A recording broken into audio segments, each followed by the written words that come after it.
One of the aspects of samurai culture that most baffled Christian missionaries is the existence of a special type of sexual arrangement between two male samurai called shudo.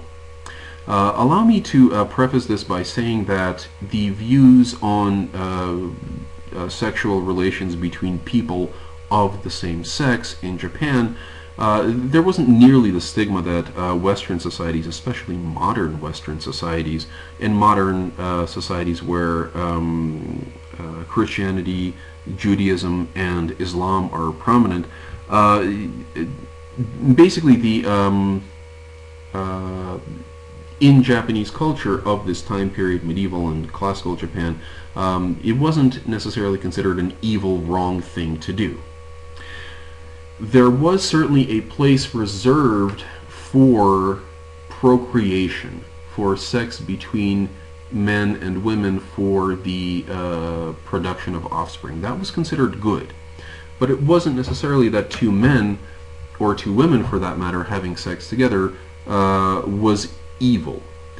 And there were many ways of expressing this kind of sexual, same-sex sexual relationship, or these same-sex sexual relationships. There was a multitude of different configurations they could take, but the one for samurai culture that was most important was certainly shudo. And if you are interested in the history of sexuality in Japan, there are plenty of resources, and certainly I'd be happy to point you to some. But now let's talk about shudo. What is that? It is a mentor relationship that involves sex. A older man, usually a senior, a more senior person in terms of rank as well as in age, finds a younger man, a youth, someone maybe 14, 15 years old, so not really considered a child in Japanese culture, but still considered a youth, finds that youth and is then engages in a romantic relationship with him, whereby the older man penetrates the younger. That is how that is done.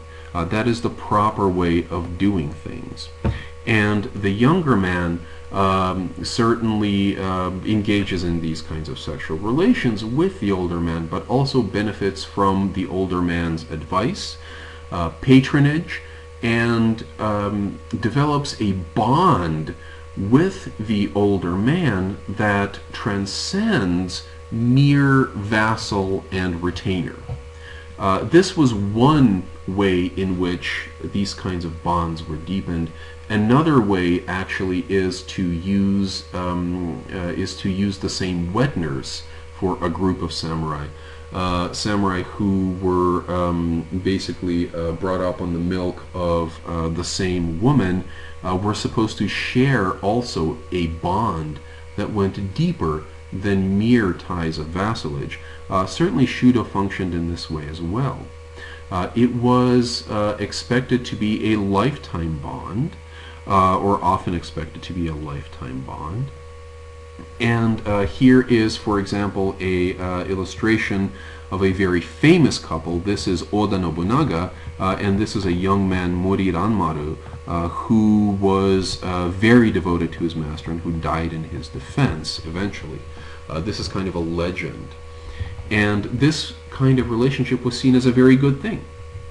And it was one of the very few institutions in samurai culture, certainly in medieval samurai culture, that actually did seem to have an appreciable effect on generating loyalty.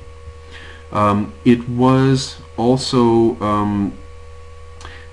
it is something that was utterly, as I said, utterly baffling to Westerners who came in, who were Christian missionaries and who saw by this point homosexuality, or rather relations, same-sex sexual relations, as completely evil. The early medieval Western Church was actually a lot more tolerant of these kinds of sexual relations, but by the 16th century had become very intolerant indeed. This is what one flabbergasted missionary, Juan Fernandez, reported in his journal after talking with some Buddhist priests about the matter. These Buddhist priests, they said that committing sodomy with a boy did not cause him any discredit or his relatives any dishonor, because he had no virginity to lose, and in any case, sodomy was not a sin. Imagine a Jesuit hearing that. That was certainly not something that he was expected to process. Even so, I want to just warn you about the importance of correct terminology in talking about this subject, but also in talking about all sorts of subjects. In this particular case, I would argue that this is very much not like modern homosexuality. We are dealing in the medieval context, in the medieval Japanese context, with a practice that is not defined by the identity of the people doing it, but by what they do. That is to say, it's the act that matters. It's not the identity of the person who's doing this act.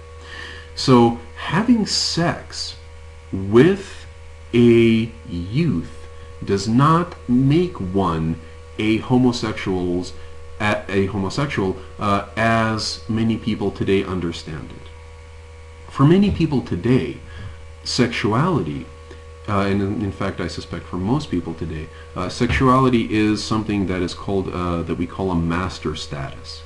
That is, who are you? I am heterosexual. I am homosexual, bisexual, whatever. If you were to ask a person in medieval Japan that question, who are you? They would answer in many ways, I am a warrior, I am a courtier, I am a person of Echigo province, I am a city person. But they would never use their sexual preference as a master status. Sex is something that these people did.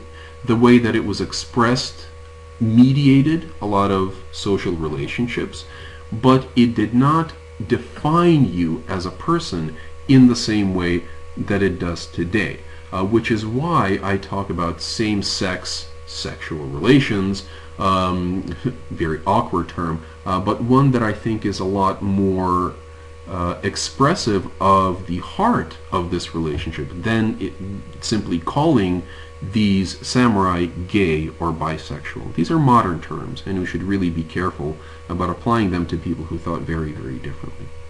Okay, thank you very much for joining us for this long lecture. Next time we will bring the Warring States period more or less to a close to a close certainly, by talking about the three great unifiers, Oda Nobunaga, Toyotomi Hideyoshi, and Tokugawa Ieyasu, and examining their careers. Thank you very much.